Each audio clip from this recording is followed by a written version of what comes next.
Swear to God. Oh, I'm so happy I get to use my education for something. Here's the gag. When it comes to magazine features, magazine covers, front page of a newspaper, right? Those things are typically called PR placements, and those PR placements are free because it's not an advertisement. The only time money exchanges hands between a brand and a media outlet is when the brand is offering to buy ad space. Magazine covers, particularly when we're talking about like Harper's Bazaar, that's PR, baby. It's free. But the bigger gag is this, right?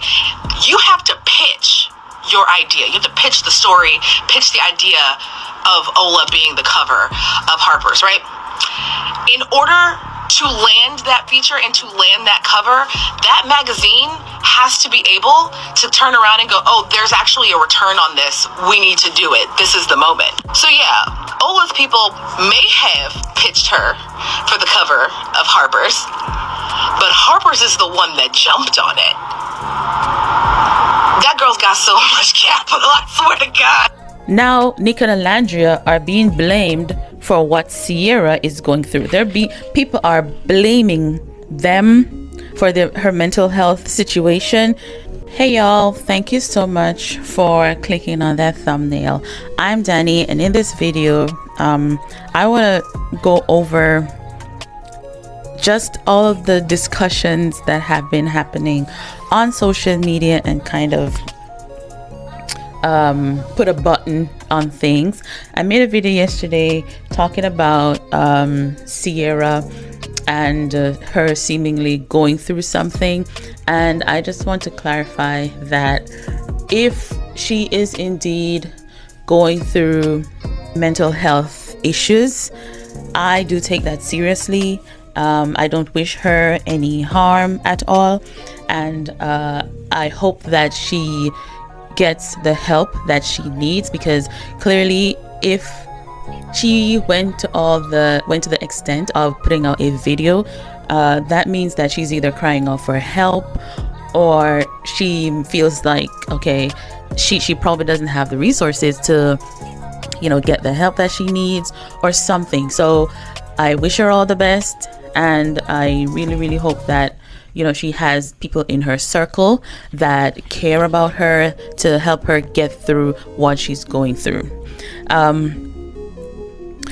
I think that I also need to say this. I think that, several things transpired on the show that has led people to feel like they can't trust her. And several things have transpired after the show for people to feel like they can't trust her, and they are a bit suspicious of her actions as well. So I think that for people who are not really taking this seriously, they fall into that category where they recognize that she has a pattern of doing things, right? On the show, let's remember that before the Islanders go on the show, the Bombshells, they get to watch the show and see what was happening, and people suspect that she could see that Nic had a thing for Olandria from the get-go, and also Olandria kissed him on the first day. Nic kissed her, the only one he kissed in the blindfold challenge, so she could see that there was something there. And then when she went in the villa, she went gunning straight for Nic. She said all the things that she needed to say to get him from Bella.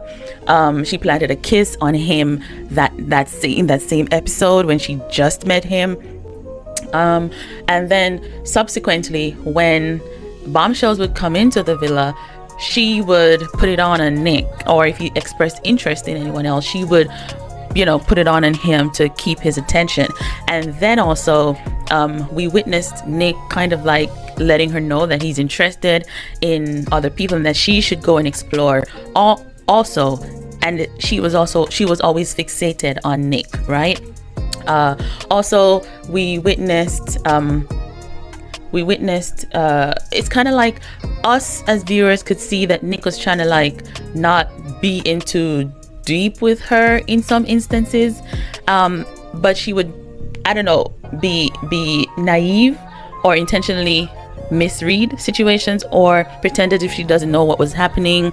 I don't know. And then after they were closed off and she went and repeated some things about he said it's you, you know, I want to be with you, and seeing things for them on the outside and blah blah blah.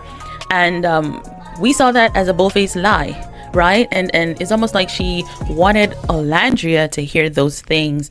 And people say she befriended Olandria, and I'm also of that belief that she befriended Olandria just so that her and Nic wouldn't get together. And she knew Olandria was a loyal person, because remember, she said to Nic that she was happy that it was Olandria that he kissed and that she didn't feel threatened or anything by Olandria. So she was very happy that it was her.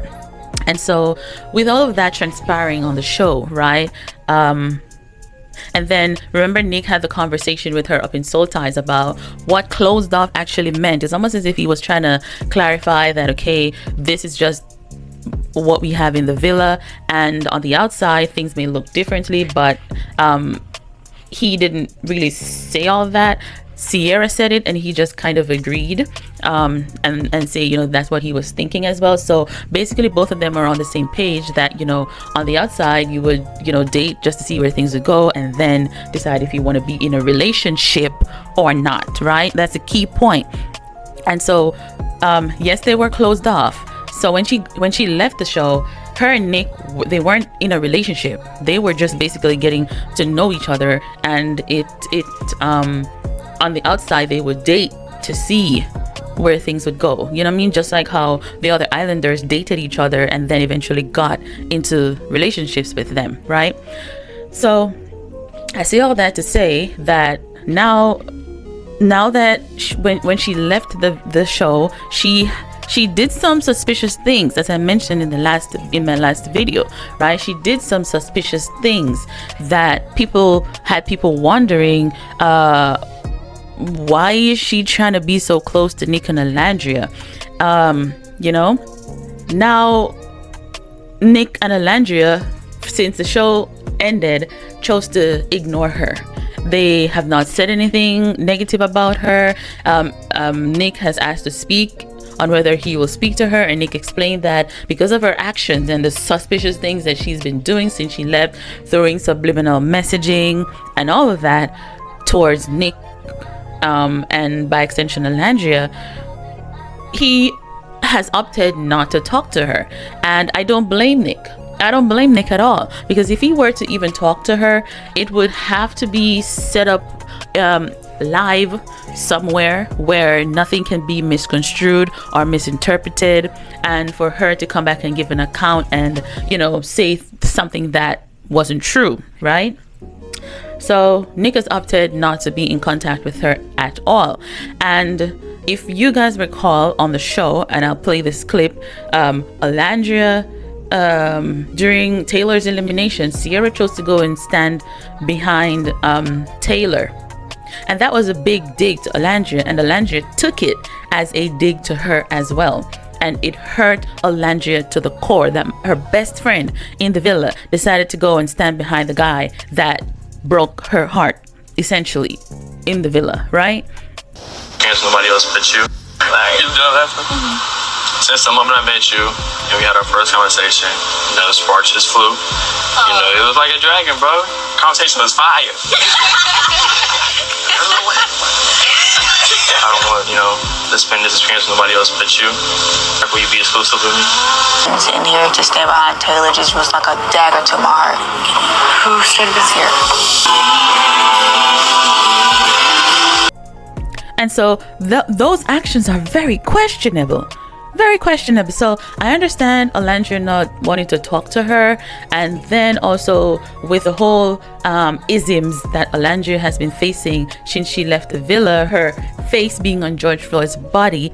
You know, Olandria has faced a lot since leaving the villa. And so if she had gone to befriend someone who was accused of said isms, right, and had to leave the show, that would not be a good look for her. And she did hurt Olandria. So I think from her making that move to stand behind Taylor. Really, that was when Olandria was like, okay, I'm gonna choose myself. I'm gonna choose myself and stop thinking about others, because others are choosing to think about themselves, right? So now Nic and Olandria are being blamed for what Cierra is going through. People are blaming them for her mental health situation, if it is indeed true. And also they're blaming Nic Olandria'S for going under Cierra'S comments and saying, vile things about her. Now, I'm not gonna be on people's pages commenting and saying things if I don't rock with them. I'm not gonna be making hateful comments. I just choose not to support people, and I leave it at that. I don't need to take things to the negative sphere. But you have other people who will go into these comments and argue and say hateful things. I mean, Nic Olandria fandom is full of a variety of people, and people handle things differently. Okay, now I'm not gonna say that there aren't Nic Olandria'S who aren't making hateful comments, because I actually believe that there are people doing that. You know what I mean? Cierra brought a lot of these things onto herself, because the easiest thing that she should have done, the easiest thing for her at that moment, was to leave social media.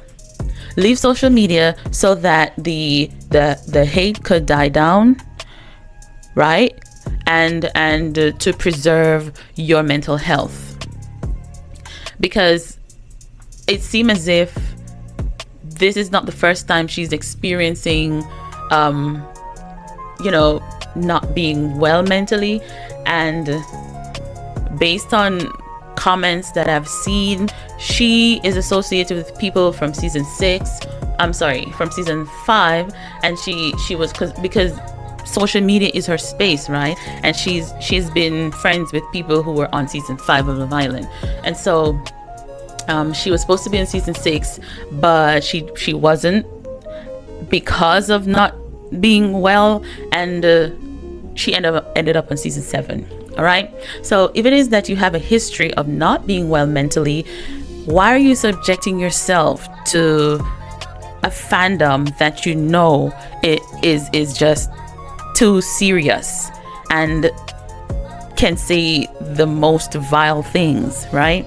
She shouldn't have subjected herself to that in the first place, but I guess she wanted the fame and all of that. And I think that because things didn't pan out the way that she expected things to pan out for her on the show, that's causing things to be worse for her right now. And that's why she's having a difficult time coping with what's happening or what has transpired.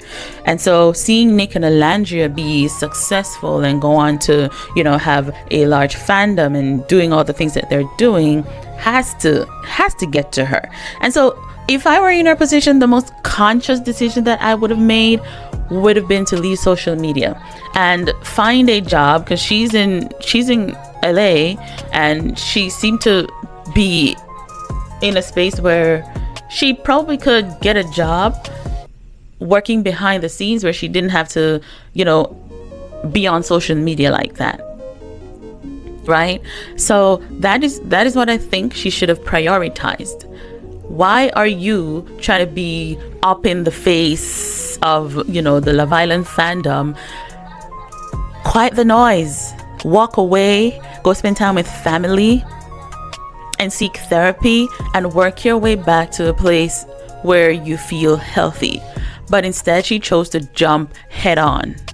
And even if she had to be on social media because it's what pays the bills, in Jamaica we have a saying, you can ride and whistle. So seek help and go to therapy. Make sure you're surrounding yourself with family and friends who care about you. Make sure you're engaging in activities that will feed your soul, feed your mind, etc., etc. And choose to engage in social media in a way that does not involve Love Island. Like, you can go about doing your daily vlogs and stuff like that without any focus at all being on Love Island. But the way in which the sequence of events occurred and her throwing subliminal messages, I just think that contributed tremendously to all of what she's feeling right now. And so, yeah, why are people blaming Nic and Olandria? Why are people blaming Nic and Olandria for this? I don't get. Nic has been facing a lot of hate as well, not just Cierra. Olandria has been faced with a lot of hate as well.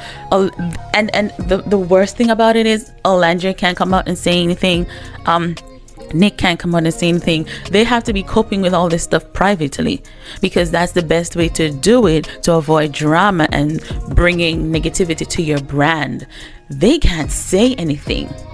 The only thing that we saw from Olandria was when she broke down on the reunion, and they didn't even play a lot of what transpired based on what the Islanders, Jeremiah, etc. said, right? So let's remember that Nic and Olandria is also being faced with a lot of hate, and it's not just coming from one fandom. It's coming from people who like Cierra, it's coming from people who like Huda, it's coming from people who like Shelly and Ace, right? Nic and Olandria has been going through it since they have left the villa, and particularly because they are the most successful one so far. You know, when you're on top, people want to do everything they can to bring you down. So Nic and Olandria has been faced with a lot of vitriol as well. Everyone in the fandom is from season 7 is getting it. So this whole situation is not exclusive to Cierra. And so I also feel some type of way for her to like make a kind of video to bring attention to herself. The same time when Olandria cover dropped, that was just suspicious in and of itself as well. How long is she? But she said she's been feeling like this for a while now, and that's when she chose to speak up about it. Olandria and Nic should probably get on camera, set up a camera and cry about their mental health issues as well. Cry about how difficult this has been dealing with all the hate and vitriol. And Cierra has people in her comments who love her, shower her with love and positivity all the time. She can choose to focus on that too, because I guarantee you know, in many cases where people are getting negativity, there's a lot of positivity as well. But for some reason, the negativity always breaks through and be the thing that people think about the most, people remember the most, and focus on. And Olandria said she's chosen to focus on all the love that her and Nic have been getting.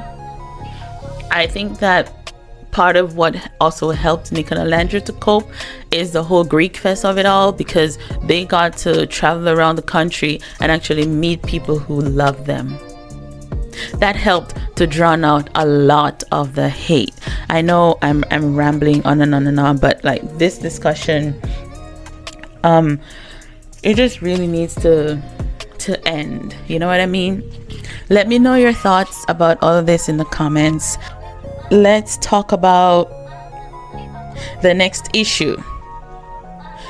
People are saying, well, there's this guy. So there's this guy, as I mentioned in my last video, Louis Pisano, whatever his name is, accused Olandria of paying for the cover of Harper's Bazaar. And I just want y'all to make this go viral, because there's no way that is even possible. And in the comments, I'm going to leave a link to an article about the step-by-step process to get featured in Harper's Bazaar, and it supports what this lady is saying. So let's dead this issue today. Make this information go viral and use it to counter what anybody said about Olandria paying for the cover of Harper's Bazaar. Let's just dead that conversation. All right. The next thing that happened is Olandria's collab with Angel Reese finally dropped. this picture, oh my god, the model in you is coming out, Olandria, and I love it. I love it. This pose, I hope this pose can go viral. Let's just make Olandria go viral one more time by trying to replicate this pose on TikTok. Let's go, guys. I'm excited for this. And apparently the podcast with Olandria and Angel Reese drops today, and I'm also excited for that, and I'll be covering that also in a review. All right, guys, so let me know your thoughts about this, all the topics that I covered in the comments. Thank you so much for watching another video, and I'll see you in the next one. Bye.